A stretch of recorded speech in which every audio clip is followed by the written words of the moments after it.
shouldn't be hard. Life should be a fun-filled adventure every day. So now start joining up dots. Tap into your talents, your skills, your God-given gifts, and tell your boss you don't deserve me. I'm out of here.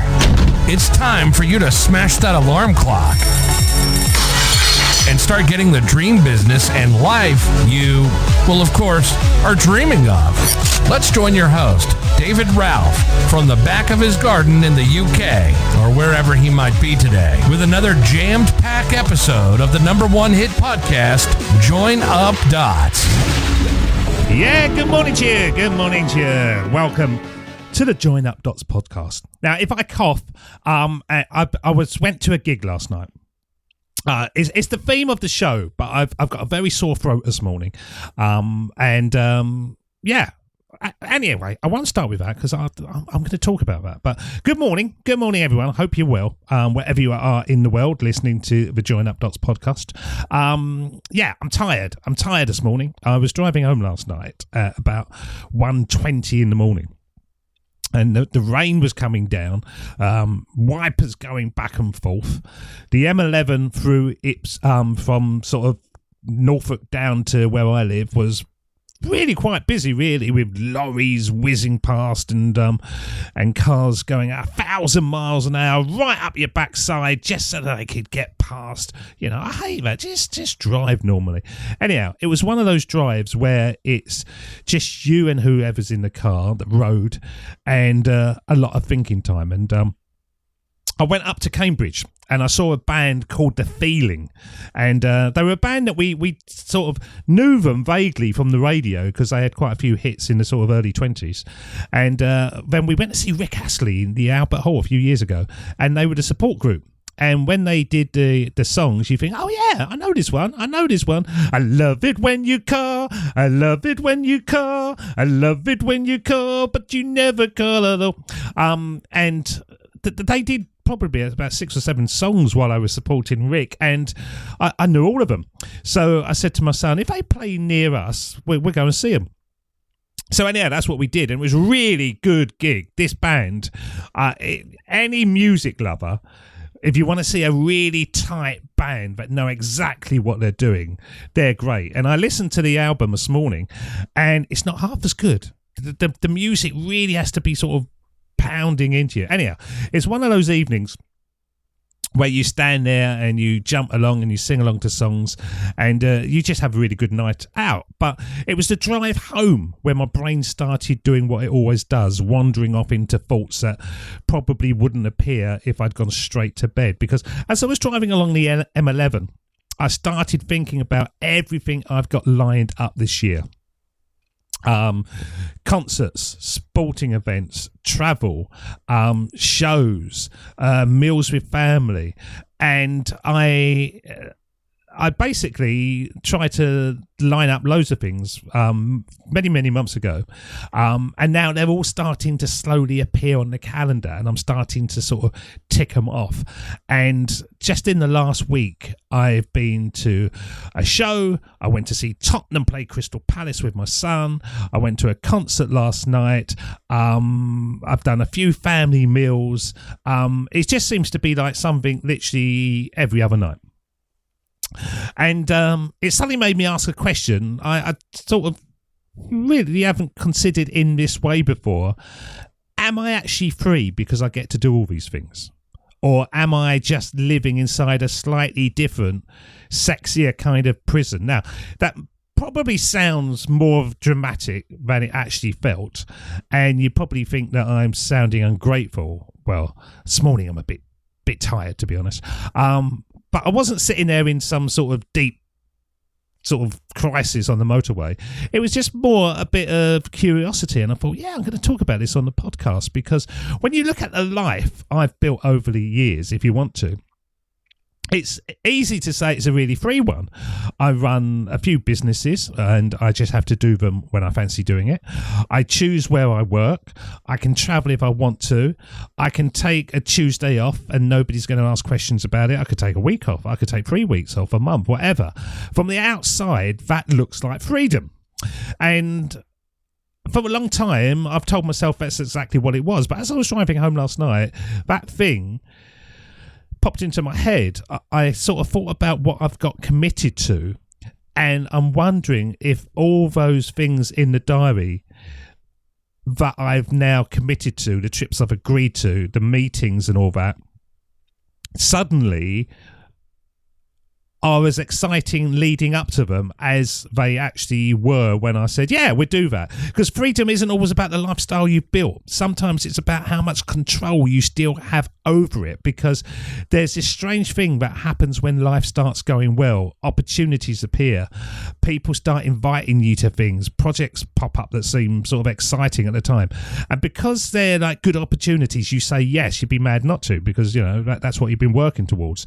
But what slowly happens over the time is you add commitments to your life, and commitments, if you do them too often, even the best concerts in the world suddenly become obligations, and you stop seeing them in as great a way, and you kind of go, yeah, that was all right. Where a year ago, if you'd only done 2 or 3 in a year, you go, yeah, that was brilliant, really enjoyed it. And that was the thought that was running through my head somewhere between Cambridge and the M25 last night. When did I choose?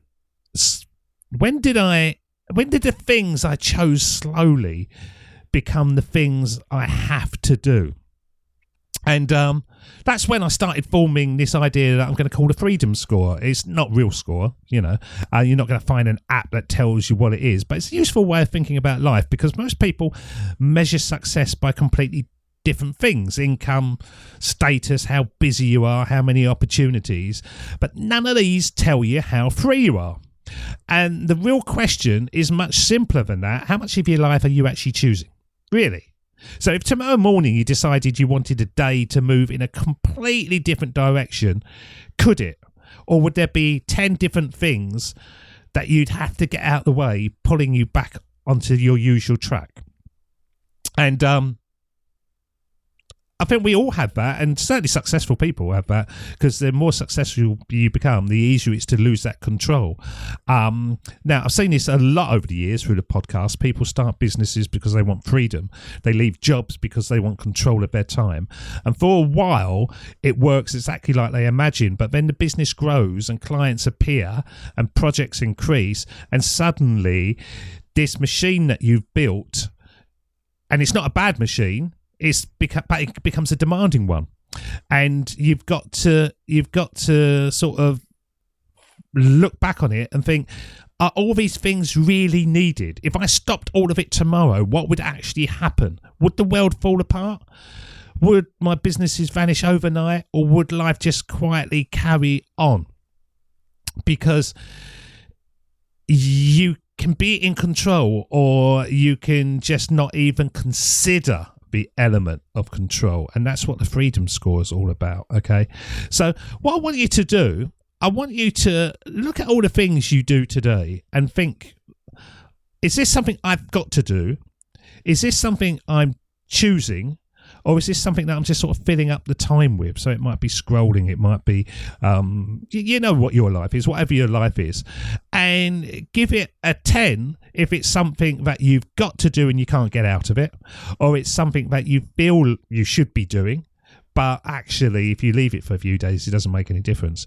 And then on the other side, give it a score of the things that you really want to do. And it can be, you know, concerts and sporting events and all that. If you think, you know, I remember we saw Oasis last year. Bloody wanted to see that.